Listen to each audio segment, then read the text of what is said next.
नमस्कार दोस्तों, आज की कक्षा में आप सभी का स्वागत है। हम इकाई 2 के अंतर्गत व्यंग्य रचनाओं का अध्ययन कर रहे हैं। इसके पहले हमने भगत की गद्य इस व्यंग्य रचना का अध्ययन किया है। अब हम फुटपाथ के कलाकार इस व्यंग्य रचना का अध्ययन करेंगे। हमने इसके लेखक जो है उनका अध्ययन किया है, उनका जीवन परिचय तथा उनका व्यक्तित्व कृतित्व हमने देखा है। शरद जोशी की व्यंग्य रचना का हम आज अध्ययन करेंगे। जैसा कि मैंने पहले कहा है, व्यंग्य शैली में लिखा गया साहित्य अक्सर मनोरंजक तथा पाठकों को सहज स्वाभाविक शैली में अंतर्मुख बनाता है। हमारे दैनंदिन जीवन की कई विसंगतियों को व्यंग्य अधोरेखित करने का काम करता है और यह व्यंग्य हमारे साहित्य में अभिहित होता है।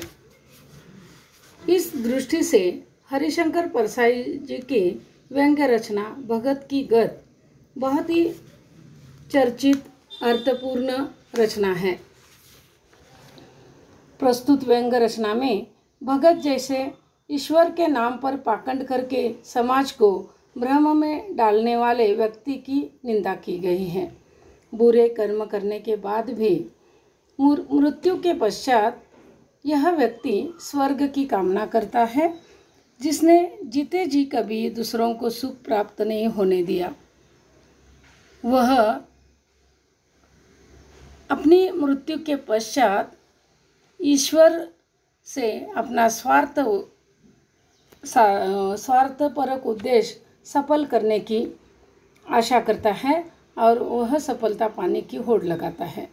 भगवान की झूठी प्रशंसा करके उसे भी वह वश करने की चाह रखता है।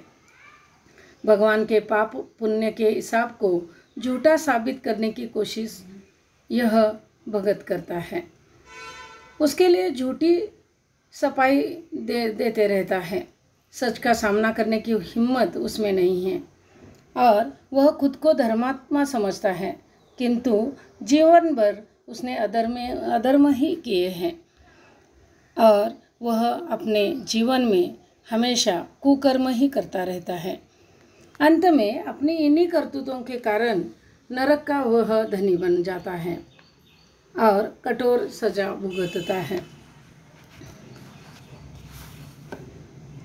यह व्यंग्य रचना जो है पाखंडी लोगों पर या पाखंडी लोगों के जीवन पर आधारित है, जो हमारे लिए ऐसे लोगों से सतर्क रहने की सूचना या संकेत देता है।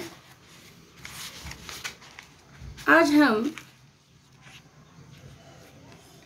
इस लोकप्रिय व्यंग्य रचना का अध्ययन करने जा रहे हैं।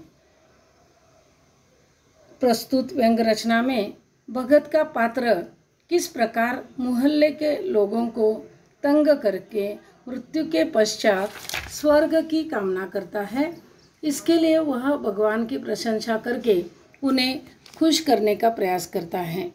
इस पर प्रकाश डाला गया है। भगवान भगत के बुरे कर्मों को देखकर उसे अंत में नरक भेजने का आदेश देते हैं। यह व्यंग्य रचना बहुत ही सीधी सरल भाषा में लिखी गई है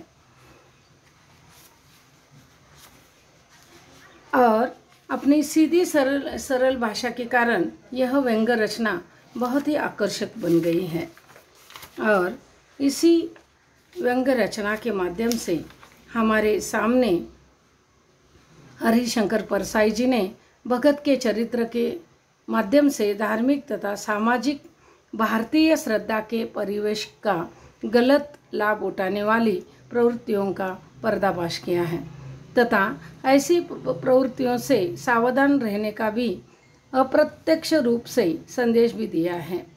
धन्यवाद। आगे चलकर हम इस रचना का पठन करेंगे और इस रचना की समीक्षा भी करेंगे। धन्यवाद।